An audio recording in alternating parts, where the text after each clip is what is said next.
नमस्कार। आशा करुच्चे आपण मैंने समस्ते बहुत भल थे। तो आज आपण मान प्रति गाँ पर निजुक्ति आसी जाइए। आपण मान निज निज डिस्ट्रिक्ट एवं प्रत्येक गाँ आपण मैंने जदि ओडिशा रोचते ताहले आपण मानकर निज निज गाँ पर निजुक्ति गुड़ाक आसी जहाँकि आपण मानकर डिस्ट्रिक्ट लेवल रही आपण मानकर ब्लॉक लेवल निजुक्ति गुड़ाक रही। तो एथिरे आपण मानक किछि नै आपण मानक बयस जदि 18 रु एबव अछि ताहेले आपण माने आवेदन करि पारिबे एवं आपण मिनिमम दशम रु ऊपर पढ़िथिबा निहाती दरकार ताहेले जाय कि आपण माने एई पदवी गुडाको आवेदन करि पारिबे। तो चलंतु देखिबा आपण मानकर को पदवी रहिछि आपण माने आवेदन करि पारिबे से विषय रे देखि नेबा एवं आपण मानकर वर्तमान को निजुक्ति आगु को आसीबा जाउछि एवं वर्तमान आसी से गुड़ाक यही वीडियो माध्यम देखी ना। तो चलते वीडियोटा स्टार्ट करने पूर्व लाइक शेयर कमेंट एवं सब्सक्राइब करने। तो जो वैकेंसी आसी आपण मानकर प्रति गाँ पाई सेटा हूँ अंगनवाड़ी डिपार्टमेंट तरफ आसी आपण मान एटा प्रत्येक डिस्ट्रिक्ट पाई आसी आपण मानकर 30टा डिस्ट्रिक्ट अच्छे। तो 30टा डिस्ट्रिक्ट आसी आपण मान प्रत्येक डिस्ट्रिक्ट आपण माने जो डिस्ट्रिक्ट आपण माने बिलंग करती से डिस्ट्रिक्ट पाई आसी। तो निज डिस्ट्रिक्ट चूज करदेवे। निज डिस्ट्रिक्ट चूज कर सारापर आपण मैंने ये आपण मैंने जो सिलेक्ट रही एथिरे आपण मानकर अंगनवाड़ी वर्कर एवं अंगनवाड़ी एयरफोर वैकेंसी गुड़ाक आसूची। तो आपण मैंने जो वैकेंसी आपण मैंने सर्च करुँच सेटा आपण मैंने क्लिक करदेवे। तो मु अंगनवाड़ी वर्कर सर्च करी तापर आपण मैंने सर्च रे बटन रे क्लिक कर दियंतु।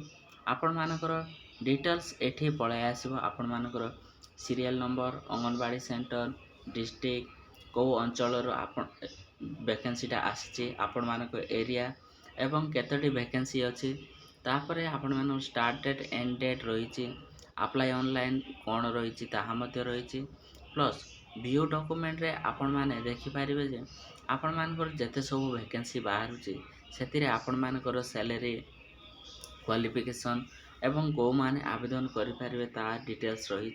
तो चलतु देखने आपण मानकर कौन डिटेल्स रही आपण माने यही पदवी आवेदन करने को।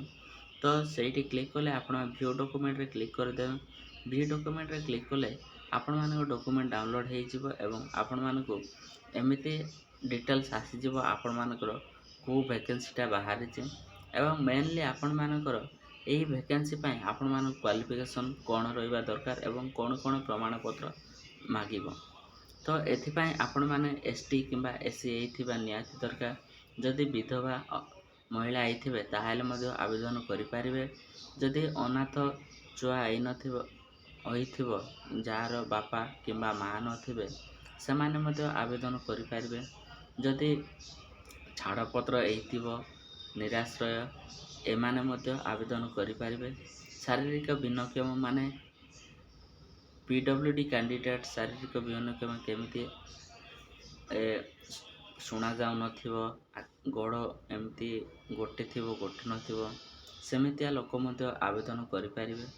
एवं आपण मानक शिक्षागत योग्यता रहिथिबा उच्च माने 10th प्लस 2 करथिबे सेमाने मध्ये आवेदन करि पारिबे।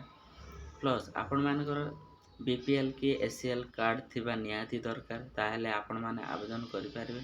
एवं निज गाँ किंबा से गाँ रो आखपाखर एइथिले आपण माने सेटा मध्ये आवेदन करि पारिबे। मैक्सिमम आपण माने से गाँ रे 10 वर्ष रु ऊर्ध्व आवेदन माने बसवास करिसंती ताहेले मध्ये आवेदन करि पारिबे। ए सब रही आपण मानकर क्वालिफिकेशन डिटेल्स एवं एमितिया भाव में आपण मैंने बहुत गुड़ाक देखिपारे। आपण मानकर ऑफिशियल वेबसाइट को जाइए अंगनवाड़ी awc.odisha.in जो प्रोसेस रे कही आपण मैंने से प्रोसेस देखु आपण मानक डिटेल्स से शो करदेव रोचे। धन्यवाद। आउ गोटे वीडियो देखाइबा आपण मानक आउ गोटे नुआ जॉब वैकेंसी विषय यहाँ रहा आपण मानकर अंगनवाड़ी तरफ आसवा निजुक्ति गुड़ाक बहुत गुड़ा निजुक्ति रही। आशा कर आपण मैंने आवेदन करने।